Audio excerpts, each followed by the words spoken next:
எப்பொருள் யார் யார்வாய் கேட்பினும் அப்பொருள் மெய்ப்பொருள் காண்பது அறிவு. எப்பொருள் எத்தன்மையாயினும் அப்பொருள் மெய்ப்பொருள் காண்பது அறிவு. 24வது பாடம் திருக்குறளின் சில முக்கியமான பகுதிகள், அதை ஒட்டிய சில சிந்தனைகள். 3வது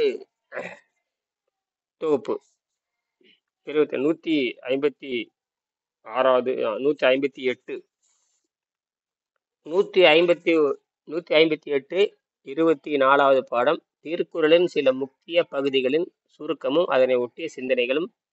3வது சிந்தனை வெங்கடேசனுடைய சிந்தனை. வெங்கடேசன் எப்படி ஒழுங்குபடுத்தி இருக்காரு, அதான் பெரிய விஷயமே. இந்த உலகத்தோடு ஒட்ட ஒழுகல், இந்த உலகத்தோடு சேர்ந்து வாழ்தல் அப்படின்னு ஒன்று சொல்லுவாங்க. ஊரோடு ஒத்துப்போன்னு சொல்லுவாங்க சாதாரணமா. அடப்பா ஊரோட ஒத்து போடப்பா அப்படிம்பாங்க. இதெல்லாம் எப்படின்னு கேட்டீங்கன்னா, எந்த எந்த ஊரோடு ஒத்து போதல், அந்த கேள்வி கேட்கணும். அந்த கேள்வி யாரும் கேட்கறதில்ல. ஊரோட ஒத்துப்போ, எந்த ஊரோட ஒத்துப்போ? பன்னிக்குட்டி இருந்தா வாழ்ந்துட்டு இருக்குது, அதோட ஒத்து போறதா?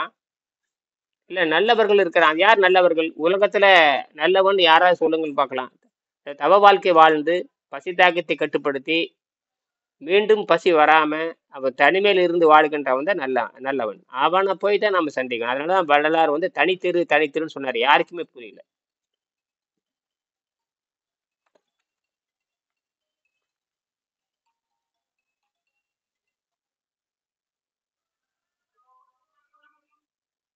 வாங்க 10 மணி கூகுள் மீட்டுக்கு வாங்க. 10 மணி கூகுள் மீட்டு நடந்துட்டு இருக்குது. வாங்க.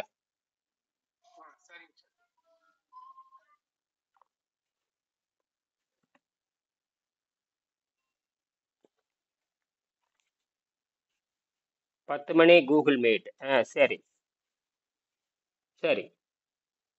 இந்த உலகத்தோடு ஒட்ட ஒழுகல் தான் ரொம்ப புத்திசாலித்தனம். அதுதான் பெரிய வள்ளுவரே எழுதுவார். ஒழுக்கத்தை பத்தி, அந்த ஒழுக்கம்னா உலகத்தோட ஒத்து போறது, ஊரோட ஒத்து போறத ஒழுக்கம். இந்த ஊரோட ஒத்து போறதுன்னு ஒழுக்கம் சொல்லி போட்டு, ஒழுக்கம்னு என்னன்னு சொல்லுவார் திருவள்ளுவர். அந்த ஒழுக்கம் சிறப்பானது பாரு.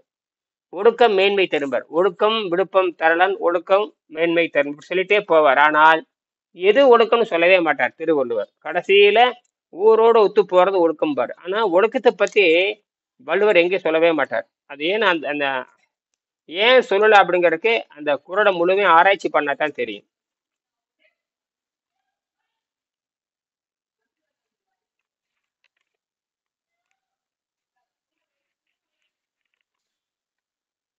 இந்த 14வது அதிகாரத்துல பாத்தீங்கன்னா கீழே 140வது குறள், உலகத்தோடு ஒட்ட ஒழுகல் பலகற்றும் கல்லார் அறிவிலார்.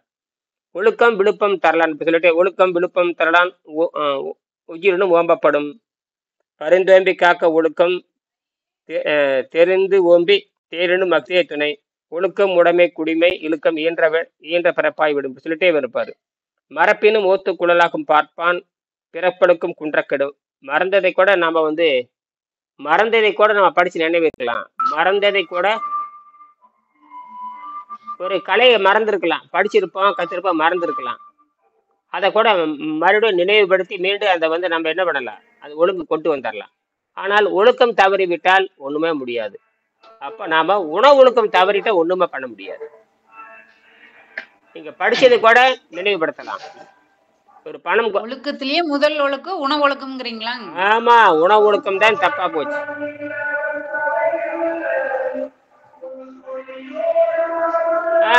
உங்களது கடுமையான சத்தம் வருது ஐயா. உங்களுடைய மைக்க சும்மா கவனிங்க நீங்க, அவ்வளவுதான்.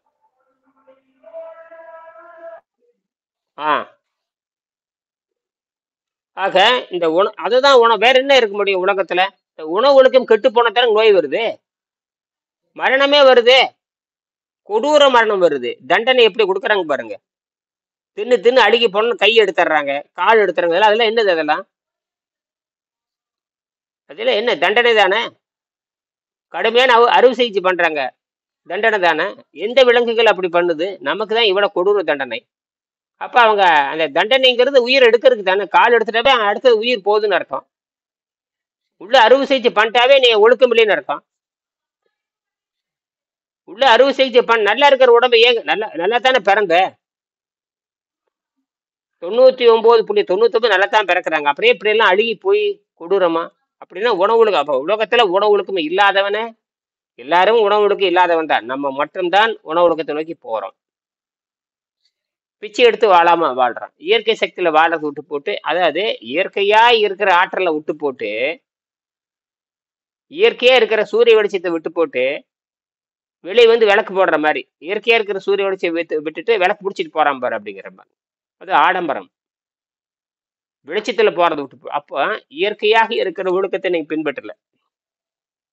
ரொம்ப நுட்பமானதுதான். கடைசியில இந்த ஜீரண நீரை நிறுத்தி பழகுதல் அப்படிதான். அந்த ஊரோடு ஒத்து போறது அப்படிங்கிறதுன்னு கேட்டீங்கன்னா, இந்த தற்காலிகமா அந்த ஒரு வினாடி ஒத்து போனாலும் கூட தொடர்ந்து நாம் சுத்தப்படுத்தி நம்ம மேல்நிலை நல்ல மக்களோட ஒத்து போகணும்.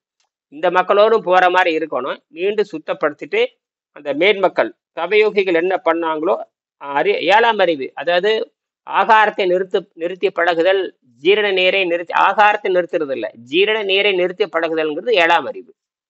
அதுதான் இயற்கை கொடுத்த 7ஆம் அறிவு. அப்ப 6ஆம் அறிவை 6ஆம் அறிவின் வலிமையால் 7ஆம் அறிவின் தன்மையை எட்டி பிடிக்கிறோம். 6ஆம் வகுப்புல 6ஆம் வகுப்பின் வலிமையால் அந்த வகுப்பினோட வலிமை அது எதுக்குன்னு கேட்டீங்கன்னா, நல்லா செஞ்சோம்னா 6ஆம் வகுப்புல நல்ல உதாரணத்துக்கு 6ஆம் வகுப்புல நல்ல மதிப்பெண் எடுத்தேன், 7ஆம் வகுப்பு போறதுக்கு தகுதி அப்படின்னு சொல்ற மாதிரி தான் 6ஆம் அறிவின் வலிமையின் மூலமாக 7ஆம் அறிவு என்கின்ற யோக பயிற்சியை பின்பற்றி நம்ம மரணம் இல்லாத விருப்பமான மரணம், தன் விருப்பத்தில் மரணத்தை வைத்துக் கொள்ளுதல், அதைத்தான் யோகிகள் சொல்லியிருக்க முடியும். அதாவது மரணம் வந்து நம்மளை எப்படி நம்ம பிறந்தாச்சு, நம்மளை கேட்டு நம்ம பிறக்கல, ஆனால் மரணம் நம்மை கேட்டுத்தான் வர வேண்டும். அதுதான் விஷயமே.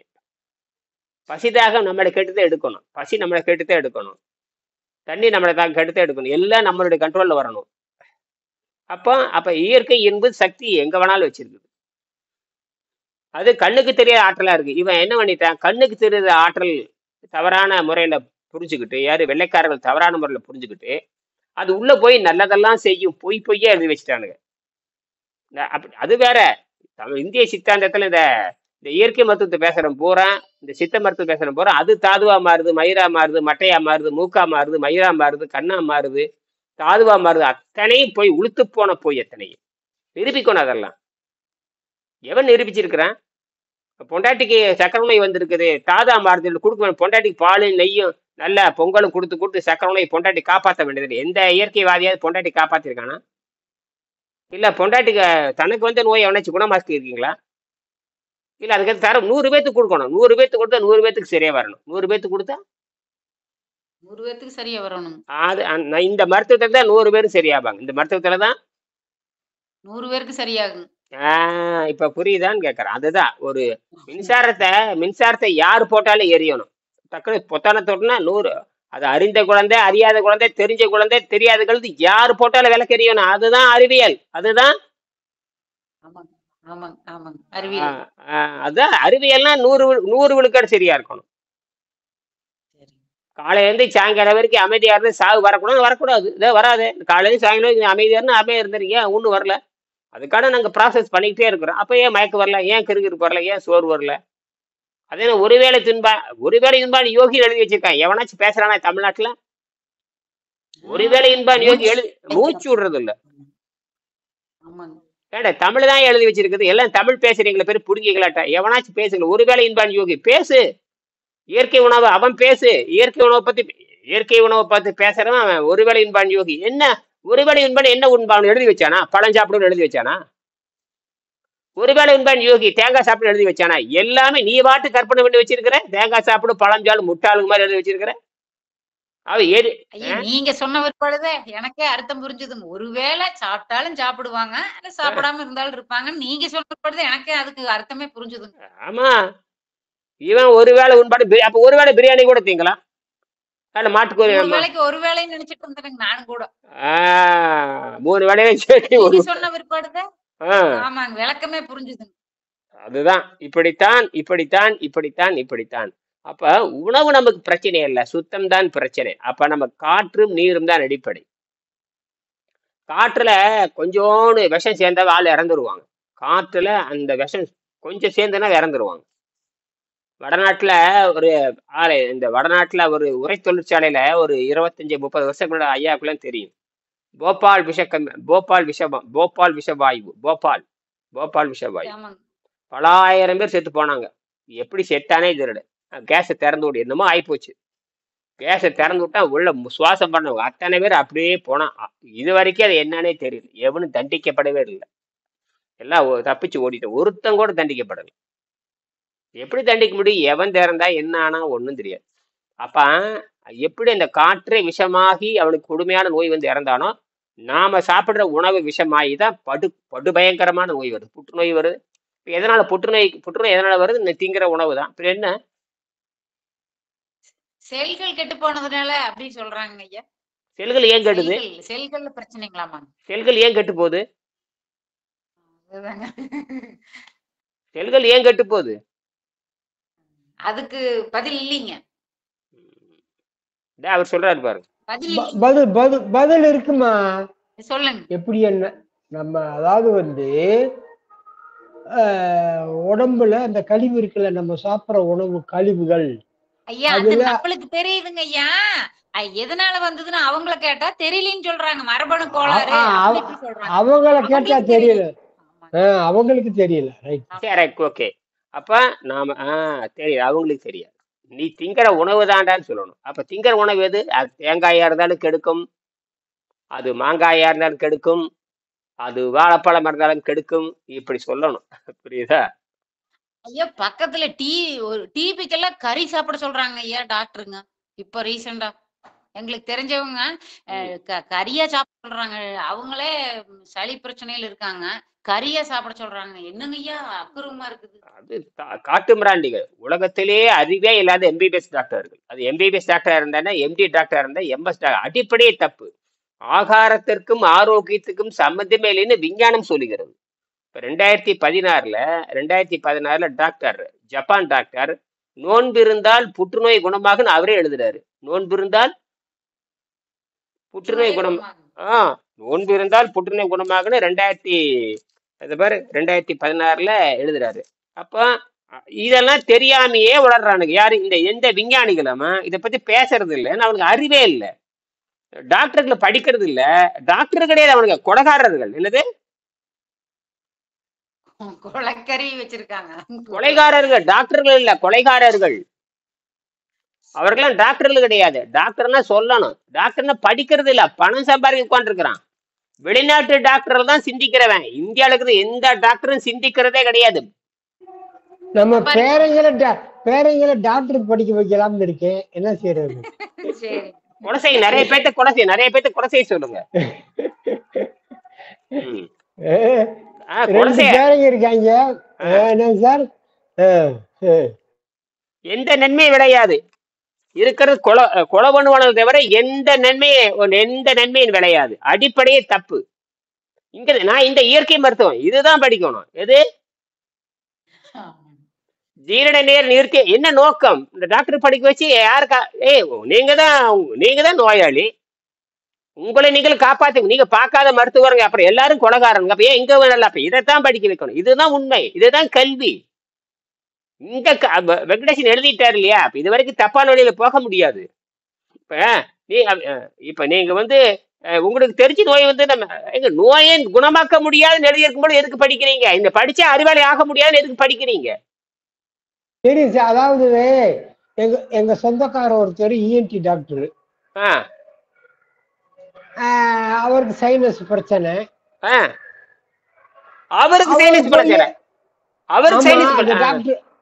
அவர் நோய் அவர் சரி பண்ண முடியல. அவர் இன்னொரு இஎன்டி போய் ஆபரேஷன் பண்றாரு.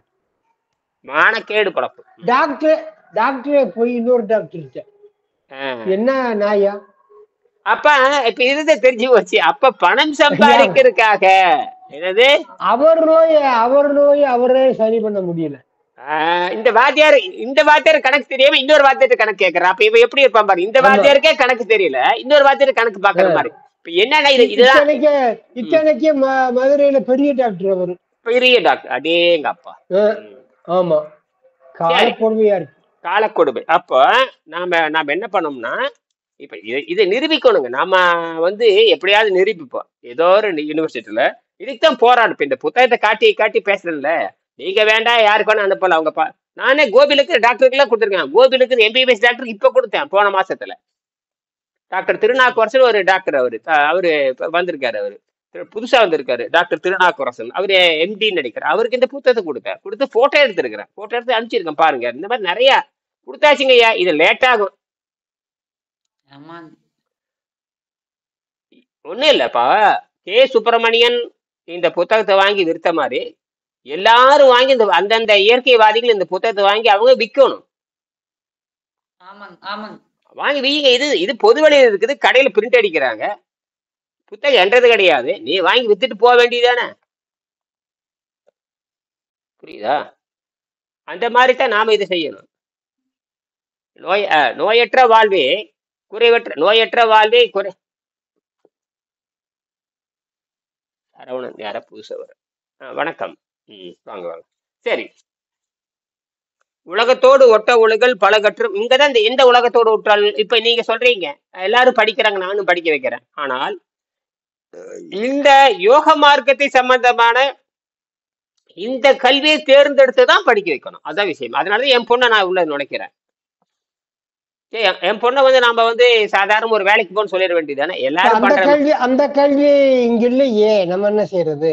அதே கொண்டு வந்துட்டோம்ல, நம்ம தான் தேடி வரணும். ஆமா, நம்ம இப்ப ஒண்ணும் இல்ல, பணம் பொருள் பயிற்சி எடுத்து வாழ்ந்து காட்டணும். ஏனுங்க ஐயா? அப்ப நிரூபிச்சுக்கணுங்க. நம்மளே சரி பண்ணிக்கிட்டு அப்புறமா வைத்தியத்துக்கு போகணும். ஆமா, நம்மள நாம சரி பண்ணி இது 100% நம்ம சரியாகணும். ஆமா, இது என்னன்னு கேட்டீங்கன்னா, அரைங்குறையுமே செய்தாவே நீங்க வாழ்ந்த. ஏன்னா இது பரிணாம அறிவியலோடு தொடரக்கூடியது. இது நாளைக்கே செஞ்சு முடிக்கிறது. இது கோடிக்கணக்கான ஆண்டுகளா இருக்கிற விஷயத்தை சின்ன மாற்றத்தின் மூலமாக தப்பிச்சு போயிடுறோம். இது முழுமை என்பது கிடையாது. இது வளர்ந்துகிட்டே போகும். என்னது முழுமை என்பது கிடையாது. நலாயிட்டே. இது ஒரு பகுதி. உடம்பை சுத்தம் செய்யறது ஒரு பகுதி, சிறு பகுதி. இந்த வைத்தியம் என்பது ஒரு சிறு பகுதி. என்னது சிறு பகுதியே. மொத்தம் 8 நிலையில இப்ப 3 நிலைக்கு தான் போறோம். 5 நிலை வரை இருக்கு. தெரியும். அதனால உலகத்தோடு இதோட முடிச்சுக்கிறேன். தீயவை தீய பயத்தலால் தீயவை தீயின்னு மஞ்சப்படும். தீயவை கெட்டு போறது, பயமுறுத்துறது, தீமை தரக்கூடியது, உலகத்துக்கு தீமை தரக்கூடியது, நமக்கு தீமை தரக்கூடியது. ஆக தீயவை அந்த பயத்தலால், அதாவது தீயவை அந்த தீயவை தீமை தரக்கூடியதனால் அதை கண்டு நம்ம பயப்படுவோம்ங்கிறாரு. தீய செயல்களை தரும். ஆகினால தீயவை கண்டு பயப்பட வேண்டும்ங்கிறாரு. எது தீயவைன்னு கண்டுபிடிக்கணும். தீயவை தீய பயத்தலால் உங்கள் உயிரை போக்கக்கூடிய. முதல்ல நம்ம உணவை பத்தி பேசுவோம். நம்ம ஆரோக்கியத்தை பத்தி பேசுறப்ப நம்ம உணவை பத்தியும் உடலை பத்தி தான் பேச போறோம். உடல் கெட்டு போயிட்டா ஒன்றும் பண்ண முடியாது. உடல் கெட்டு போயிட்டா ஒன்றும் பண்ண முடியும். உடலுக்கு சட்டி சுட்டதாடா கை விட்டதாடாங்க வேண்டியது. அந்த மாதிரி மேற்கண்ட 2 குரட்பாக்கள் 2 குரட்பாடு சொல்றாரு. உலகத்தோடு போறது, தீயவை தீய பயத்தலால் தீயவை தீயின்னு மஞ்சப்படும். அந்த தீமை தரக்கூடிய பொருளை கண்டு நாம் பயங்கரம் அஞ்சி வெளி வந்துடும். அப்படி எல்லாமே தீமைதான். சரி, மேற்கண்ட 2 குரட்பாக்களும் முரண்பட்ட கருத்துக்களை போல தருகின்றன. உலகத்தோடு என்ற குரலில் ஆசிரியர் கற்றல் என்ற ஒரு சொல்லை பயன்படுத்துகிறார். அதாவது கல்லார் அறிவிலார். உலகத்தோடு ஒட்ட ஒழுகல் பல கற்றும் கல்லார் அறிவிலார். உலகத்தோடு ஒத்து போகலினா என்னதான் படிச்சிருந்தாலும் பயன் இல்லைங்கிறார். சரி, அது என்ன கற்றல்? எதை நீ கற்றல்? எதை நீ கத்துக்கிற? நீ எதை கத்துக்கிட்டு உலகத்தோட ஒத்து போகல? கற்றுக்கொண்டு நிறைய படிச்சவன் ஊரோட ஒத்து போகணுங்கிறான். நிறைய படிச்சவன் ஊரோ அப்படி எதை படித்தான்? அந்த கேள்வி வருது இல்ல. நீ போய் கம்ப்யூட்டருக்கு படிச்சுட்டு உட்காந்துருக்கிற. கம்ப்யூட்டருக்கு படிச்சுக்கிட்டு, இன்ஜினியரிங் படிச்சுக்கிட்டு, கட்டடம் கட்டிட்டு நாசம் பண்ணி ஊரை கெடுத்து உலையில படிச்சு சும்மா உட்காந்துட்டு எந்த உற்பத்தியும் பண்ணாம கம்ப்யூட்டர் கொண்டு நோண்டிட்டு பணம் வாங்கிட்டு உட்காந்துருக்கிற. வெறும் காசு சம்பாதிக்கிறதுக்கு உட்காந்துட்டு இருக்கிற. அப்ப இது படிப்பே கிடையாது. இந்தியாவில படிக்கிற படிப்பு அத்தனை குட்டிச்சவரு. எதற்கும் பயன்படாது. எதற்கும் பயன்படாது. கடைசியில் எங்க வருவீங்க? ஆஸ்பத்திரிக்கு போய் சுடுகாடாய போகணும். ஆஸ்பத்திரிக்கு போய் பணமா மாறித்தான் வெளியே வரணும். கடுமையான நோய்களை மாறணும். இன்னும் பாருங்க, இப்ப வர நீ அப்பெல்லாம் 50 வயசு 60 வயசு நோய் வரும். இப்பெல்லாம் 10 வயசுல நோய் வர ஆரம்பிச்சிருச்சு. என்னது 10 வயசுல நோய் ஆமாங்க. தப்பிக்க முடியாது. சரி சரி, இந்த சொல்லை பயன்படுத்தி இருக்கிறார். அதாவது எதை கற்றல், எதை படித்திருக்கிறார்? ஆசிரியர் கற்றல் என்ற சொல்லை பயன்படுத்தி இருக்கிறார். அதாவது தெரிந்து வைத்துக் கொள்ளல் என்று பொருள். அதை கற்றுக்கொள்ளல் என்று சொன்னாலே தெரிந்து வைத்துக் கொள்ளுதல் என்று பொருள். ஒன்னு படிச்சு வச்சிடறோம், ஒரு நாளைக்கு சிக்கல் வரப்ப அதை பயன்படுத்துறோம். ஒன்ன படிச்சு வச்சிருக்கோம். அத படிப்பதும் செய்வதும் ரெண்டும் ஒரே நேரத்தில் இருக்கணும்னு அவசியம் கிடையாது. படிப்பதும் செஞ்சு பார்க்கறதும் ஒரே நேரத்தில் இருக்கணும்னு அவசியம் இல்லை. தெரிஞ்சு வச்சுட்டோம்னா என்னைக்கோ ஒரு நாளைக்கு பயன்படும். தெரிஞ்சு வச்சுட்டோம்னா பயன்படுங்க தேவைப்படும் போது. சொல்லுவாங்க, அடப்ப தெரிஞ்சு வச்சுக்கப்பா, அட தெரிஞ்சு வச்சுக்க, என்னைக்காவது ஒண்ணு வாங்கி வச்சுக்க, ஏதோ ஒரு நாளைக்கு பயன்படும் அப்படின்னு சொல்றோம்ல. அதே மாதிரி தான் வாங்குறதெல்லாம் பயன்படுத்துறோமா? ஏதாவது ஒரு பொருள் வாங்குறான், உடனே அது பயன்படுத்துறோமா? ஏதோ ஒரு நாளைக்கு ஆகுது. அதே மாதிரி தான் கத்தி ஒரு அருவாள் வாங்கி வச்சிருக்கிறோம்னா அருவாள் தினம் வெட்டிட்டே இருக்கிறோமா? தேவைப்படும் பொழுது வெட்டுறோம். அதே தான் அருவாள் இருக்கிறனாலே இப்போ கணக்கணக்கன்னு வெட்டிக்கிட்டே இருக்கிறோமா? யாரும் அப்படி செய்யறது இல்லை. எல்லா பொருளுமே 24 இது படிச்சுட்டே இருக்கிறோமா? நான் வெவ்வேறு செய்து பார்த்துட்டே இருக்கிறோம். தேவைப்படும் இதுவும் படிக்கிறோம். அந்த மாதிரித்தான். ஆக தெரிந்து வைத்துக் கொள்ள வேண்டும் என்று புரிந்து கொள்ள முடியுது. பின்பற்றுவதும் ஒன்றாக இருக்க வேண்டும் என்று இங்க எடுத்துக்கொள்ள வேண்டாம். அதாவது இந்த கலையை கற்றுக்கொள்வதும் செய்வதும் ரெண்டும் ஒன்னா இருக்கணும்னு அவசியம் இல்லை. தெரிஞ்சு வச்சுக்கிறோம், அவ்வளவுதான். திருவள்ளுவர் எல்லோரையும் போலவே நல்லவர்களாக நினைக்கிறார், தவநோக்கம் கொண்டவர்கள் என்று கூறுகிறார். இது அவருடைய எண்ணம். அதாவது திருவள்ளுவர் அனைவரும் தூய்மையானவர்களை மாற வேண்டும் நினைப்பேன். நான் கூட அனைவரும் தூய்மையானவர் மாற வேண்டும் நினைக்கிறேன். அதை தொடர்ந்து பேசிக்கிட்டே இருக்கிறேன். சரியா? ரெண்டாவது, தூய்மை செய்யறவங்க இந்த மருத்துவர்கள் முதல்ல அவங்க புரிஞ்சுக்கணும். நீங்க மருத்துவர்கள் தப்பு தப்பா சொல்லி கொடுக்குற, நீங்க பணம் சம்பாதிக்கிற ஒரே நோக்கத்திற்காக, பணம் சம்பாதிக்கிறத தவிர மருத்துவர்கள் என்னங்க பண்றாங்க உலகத்துல? இல்லைங்க. அது இயற்கை உணவு, செயற்கை உணவு எதுவா இருக்கட்டுமே, நீங்க குருகுல பண்டமாற்று என்பது வேறு, நன்கொடை என்பது வேறு. ஏன் நன்கொடையா வாங்கிட்டு இருக்கிறீங்க எல்லாருமே? போட்டு லட்சக்கணக்கில் போட்டு தீட்டுறீங்க. நான் ஒண்ணுதான் நன்கொடைன்னு சொல்றேன். நான் ஒண்ணுதான் என்ன சொல்றேன், பண்டமாற்று முறைன்னு சொல்றேன். இப்ப கட்டத்துல அழிச்சிட்டு நன்கொடைன்னு போட்டேன். நன்கொடை கூட பெரியவர் நல்லானா எது விட நன்கொடை கொடுக்கலாம். இது என்ன ரேட்டு போட்ட என்ன கணக்கு? அதெல்லாம் எடுத்தாச்சு. இதுல நன்கொடை, இது பேர் பண்டமாற்றுன்னு பேரு. ஒரு ஆசிரியர் குணப்படுத்தி விட்டால் அந்த ஆசிரியருக்கு தேவையான பொருள் நீ கொடுத்து, நீ பண்ண, உனக்கு என்ன வசதியோ அதை கொடுத்து மாத்திக்கோ. உன் உயிரவே காப்பாத்துனா 100 ஆண்டுக்கு காப்பாத்துறான். அப்புறம் அதுக்கு என்ன மதிப்பு இருக்குது? அதுக்காக 10 ரூபா கொடுத்து ஏமாத்துறதா? அந்த குறுகை எண்ணம் இருந்துச்சுன்னா அடுத்தவங்களுக்கு, இப்ப நான் அந்த மாதிரி குறுகை எண்ணம் இருந்துன்னா அடுத்தவங்களுக்கு சொல்றதை நான் நிறுத்திடுவேன். அந்த மாணவர்கள் எப்படி நடந்துக்கிறாங்களோ அந்த மாதிரி என் மனசு மாறும். இப்படித்தான் உலகம் இருக்கிறதுன்னு. அதனால அந்த தாராள மனமே இல்லைன்னா உங்களுக்கு எந்த கல்வியும் கிடைக்காது. சரியா? சரி, அதுக்காக நான் எல்லாத்தையும் ஒன்றும் சொல்ல போறதில்லை. அதான் எண்ணம். திருவள்ளுவர் எல்லாரையும் தவநோக்கம் கொண்டவர்களாக கருதுகிறார். இது அவருடைய எண்ணம். துறந்தாருக்கு துப்புர வேண்டி மறந்தார்கள் மற்ற அவர்கள் தவம். அதாவது துறந்தவர்களை யோகிகளை தூய்மையானவன் சொல்றோம் இல்லையா? அவங்க பசி தாகத்தை கட்டுப்படுத்தி தூய்மையானவன் சொல்றாங்க. சரி, அப்படி சொல்ற நீயே அவனை சுத்தப்படுத்திக்கல. அடுத்தவங்க அந்த கேள்வி யாருமே கேட்கலையே. அவர் சுத்தமாயிட்டார். துறவினா தூய்மையானவன் அர்த்தம். தூய்மை செய்தவன் துறவி. அப்படின்னா அக தூய்மையும் அர்த்தம், மனசுல அழுக்கலையும் அர்த்தம், அக தூய்மை, புற தூய்மை, மன தூய்மை எல்லாமே தூய்மை செய்வன்னு அர்த்தம். அப்ப யார்த்தையும் பிச்சை எடுக்க மாட்டான். வள்ளலார் யார்த்தையும் பிச்சை எடுத்து வாழலையே. சித்தர்கள் பிச்சை எடுக்க மாட்டாங்க. பிச்சை எடுக்கிறான் அவன் உளுத்து போனவன் சாக போறவன்னு அர்த்தம். சரியா? அது நம்மளே உதாரணம். உணவு திங்கறன்னு அதனாலதான் என்ன பண்ண சோத்து மடத்தை போட்டு எல்லாத்தையும் சாவிடிச்சிட்டு இருக்கிறாங்க. எங்கெங்க சோத்து மடம் இருக்குதோ அத்தனை பேர் நோயாளிகள் உற்பத்தி ஆகிட்டே இருப்பாங்க. நாத்தம் நாரி போயிரு. பிணம். அது சோத்து மடம் இல்ல, அது பிணமடம் தான். மீண்டும் நோயாளிகளை உருவாக்குவதும் இயற்கை அப்படிதான் சொல்லுகிறது. இப்ப நான் இதை யோசிக்கிறேன். அந்த உணவு கெடுது, பிச்சை எடுக்க வைக்கிறேன். மீண்டும் மீண்டும் பிச்சை எடுக்க வைக்கிறது எப்படி சோத்து? அது எப்படி அறிவுள்ள மடம் சொல்ல முடியுமா? அறிவை தந்து இயற்கை சக்தியில வாழ்றது விட்டு போட்டு மீண்டும் மீண்டும் பிச்சை எடுக்க வைக்கிற. அப்ப என்ன அர்த்தம்? ஒருத்தர் நிரந்தர அடிமையாக்கின்னு அர்த்தம். நிரந்தர அடிமையாக ஆக்கிறாய்ன்னு அர்த்தம். அவன் அப்படி அங்க உட்காந்துட்டே இருக்கிறான். அங்கேயே தான் கிடக்குறான். என்னது, எங்கேயும் போகாம அங்கேயே தான். எந்த உற்பத்திக்கு வர்றதில்ல. ஓசுறதுங்கிறவன் எந்த உற்பத்திக்கு வர மாட்டான். எந்த உற்பத்திக்கு